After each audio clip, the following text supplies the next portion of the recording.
Good morning, class. Today we'll be discussing about the statistics. So, the statistics is defined as a branch of applied mathematics which utilizes procedures for condensing, describing, analyzing, and interpretation of sets of information. So, whatever the data we get, we condense it, we describe it, and we analyze the outcome and interpret the set of information. Biostatistics, it is a subset of statistics used to handle health related and health relevant informations. So now we have defined the statistics and the biostatistics. Then we have different types of statistics, that is descriptive statistics. Descriptive statistics something method of producing quantitative summaries of information.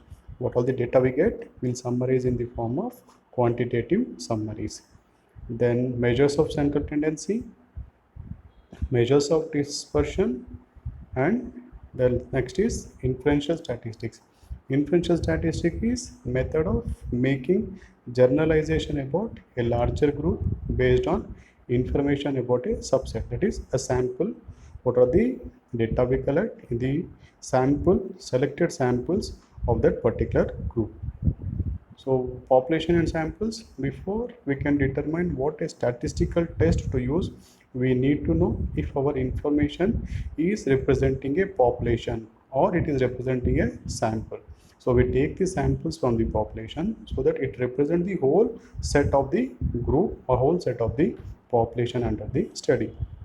So a sample is a subset which should be representative of the population. Coming to the sample, a sample should be representative if selected randomly. That is, each data point should have the same chance of getting selected under the study. So when we say randomly, means each individual or each subset is having an equal opportunity to be enrolled in the study or get selected under the study. In some cases, sample may be stratified but then randomized within the strata. Example, we want a sample that will reflect population's gender and age. So stratify the data by gender. So now by male or female. Now by male, we are just stratifying the data male or female. Within each data, further stratify by age. So example, we want to take the whole population. In that we stratified male. In that male, we select a particular age group, that is stratified by the age. Then select randomly within each gender or age strata so that the number selected will be proportional to that of the population. You can tell if you are looking at a statistics on the population or a sample. Greek letters stand for the population parameters and Arabic letters stands for the statistics. The classification of data, we have qualitative or quantitative. So in qualitative, we have non-numerical or category. Example, the gender, race, or ethnicity. Quantitative, we have numeric, that is age, temperature, or the blood pressure. So continuous or discrete data. Example for discrete data is having a fixed number of values. Example, marital status, blood group, number of children. Continuous data having an infinite number of values, example height, weight, or the temperature. So we have something called qualitative, categorical data or discrete. Quantitative, that is numerical data, may be discrete or may be continuous. So qualitative data, first is nominal. So data which falls into mutually exclusive categories for which there is no natural order. Example, the race, ethnicity, gender, marital status, international coding of the diseases, and dichotomous data such as HIV positive, negative, disease yes or disease no. Then we have ordinal data. Ordinal data which falls into mutually exclusive categories which have a rank or a graded order. Ordinal means which have a grade or an rank. So example, grade, we have next socioeconomics data which is having a grade or in classification. We have stages of disease, stages of the cancer, like low, medium, high is all comes under ordinal data. Then quantitative data, we have intervals, which is measured by a standard unit. Scale measurements are not only with one data point is different than other, but how much they are. So example, number of days since the onset of illness. Then temperature in for Celsius. Like so first example discrete is number of days since illness. Then what is the example for continuous data here is degree of temperature. Then ratio, data which are measured in a standard units, which where a true zero represents total absence of that unit. Example, number of children or temperature in degrees. Then we have the review of descriptive biostatistics. What are the all measures we use? Mean, median, mode. Then we have range, variance, and standard deviation. These are nothing but, first we take the mean, median, and mode. These are termed as statistical averages. Mean, median, and mode, these are the statistical averages. The range, mean deviation, and the standard deviation, this comes under measures of dispersion. The first three, mean, median, mode, are statistical averages. Then the range, the standard deviation, and the mean deviation comes under the measures of dispersion. Then the histogram and these frequency distributions, they are the graphical representations. Now coming to the mean. What is a mean? Mean likes that most commonly used measure of central tendency. It is an arithmetic average. What we take is the average, that is arithmetic average. The formula is sigma x upon n. Sigma x upon n. I take one example. These are the number of accidents per week. That is 8, 5, 3, 2, 7, 1, 2, 4, 6, and 2. So now what we do is, as per our formula, sigma x upon n. So we add all this our observation. That is 8 plus 5 plus 3 plus 2, so on. Then we divide by total number of observations. So what observations we have is 1, 2, 3, 4, 5, 6, 7, 8, 9, 10. So total we have 10 observations. Now we have sum of all these observations. So that is, by summing all the observations, what value get it is 40. So upon total number of observations is 10. So the mean is 4. Coming to the median, the value which divides a rank set into two equal parts. Order the data. If n is even, like total number of observations what we get is an even, take the mean of the two middle observations, right? If it is an even, you take the mean of these two middle observations. If n is odd, then median is the middle observation. So example what we take is, given the odd, right, number of observations, then n is equal to 10. Example we have 1, 2, 2, 2, 3, 4, 5, 6, 7, 8. So now the median will be, so first we have to arrange the given observation ascending or in descending order, right? We should arrange in ascending or descending. So now what we get here is, the median number will be here is 3 and 4. The given observation is even, so we take the mean of these two central numbers. So 3 plus 4 by 2, that is 3.5. In this given case, the median is 3.5. When the given observation is an odd number, right, we can just directly take the central observation, that is 1, 2, 2, 3, and at the end 10. So middle here is the 4. So the here median here is 4. So now if we are dealing with an even number, we have to divide these two observations, we have to take the mean. If it is an odd, we can directly take the central number as a median of this given data. Coming to the mode, it is a set of, like the number which occurs most frequently in the set. So in a given set, which is the number or which is the observation is repeated frequently. Suppose in the given here data we have 2 is most commonly or most frequently repeated. The number is 2. So the mode is 2 in the given set of data. Coming to the range, range is something like the first three are discussed is statistical averages. Now we are discussing about the measures of dispersion. Measures of dispersion like the difference between the largest and the smallest value in the given distribution, that is range. So what data we have is 1, 2, 2, 2, 3, 4, 5, 6, 7 and 8. So what we do here is it is the difference between the largest and the smallest. So here what we get is 8 is the largest, 1 is the smallest. So 8 minus 1 is 7, that is range.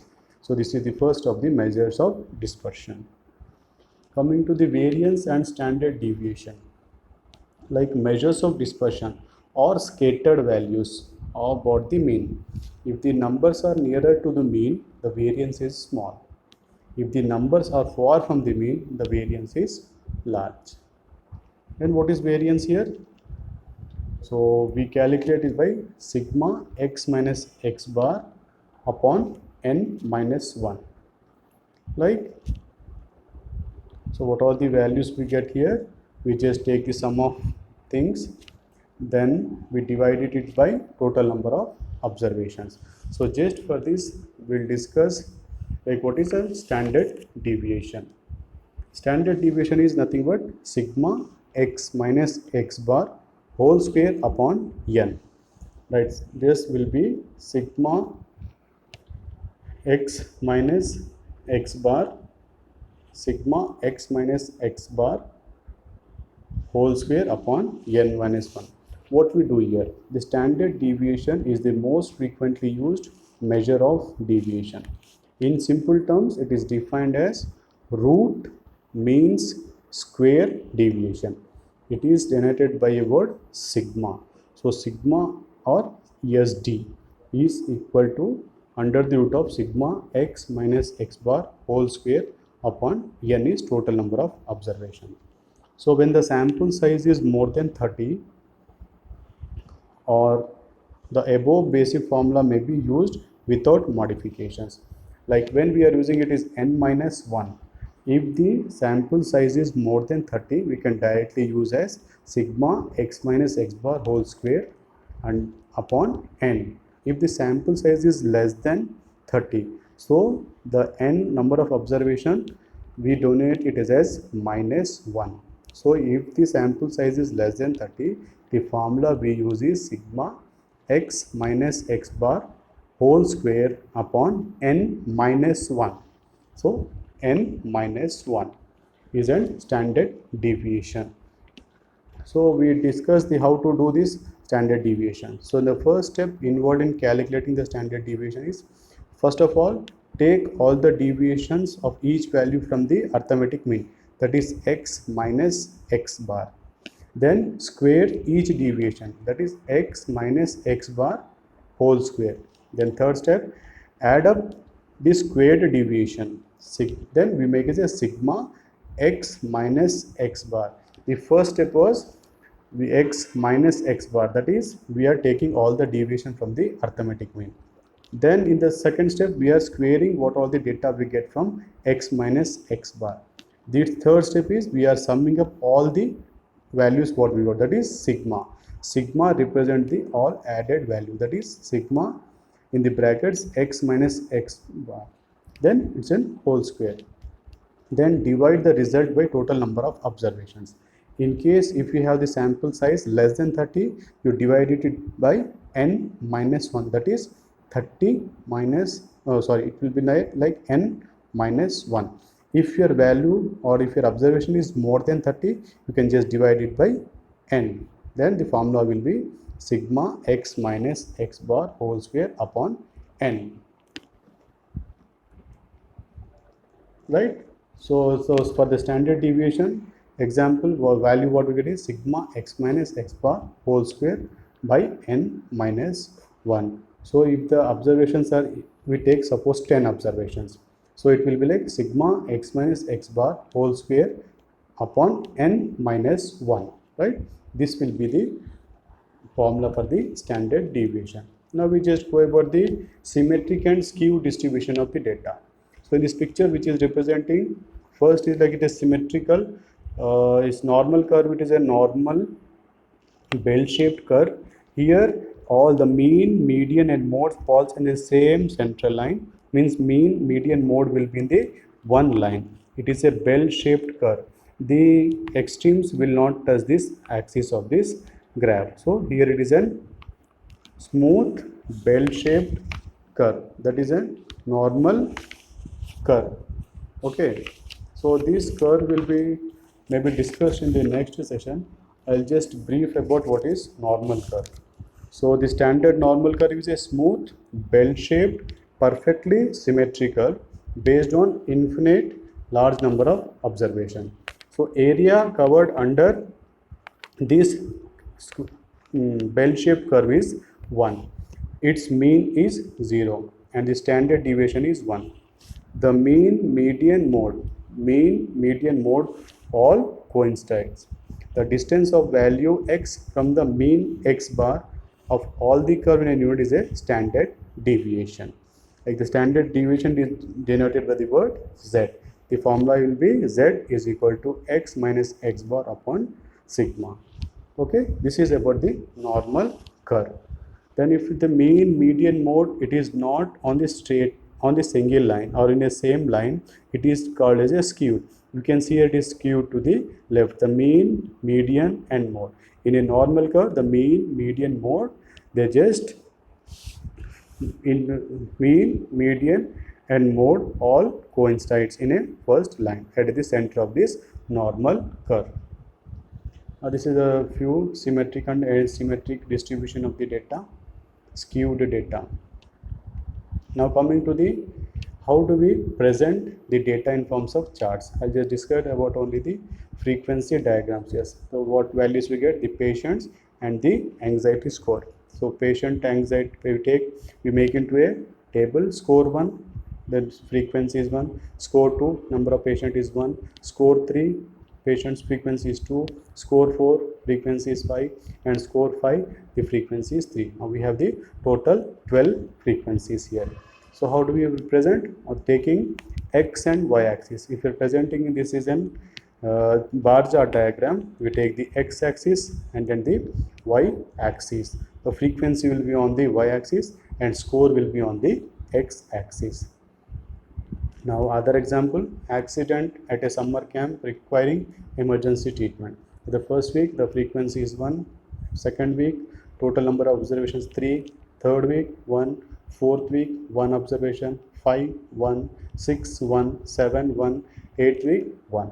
So how do we represent it? We can represent it in the form of an histogram. So the histogram on the x-axis we take it as a number of accidents per week. On the y-axis we take as a frequency. Histogram, I think already it has been discussed. It is an like a bar chart diagram which full covers the whole area which is under the representation. Frequency polygram is nothing but this histogram. They take the center point of this histogram and they join it by a line. That is an polygon. That is a frequency polygon. It can be represented in this form. We take the center point of these observations and we just join all these central points of an histogram. Joining of the central points of this histogram gives an polygon.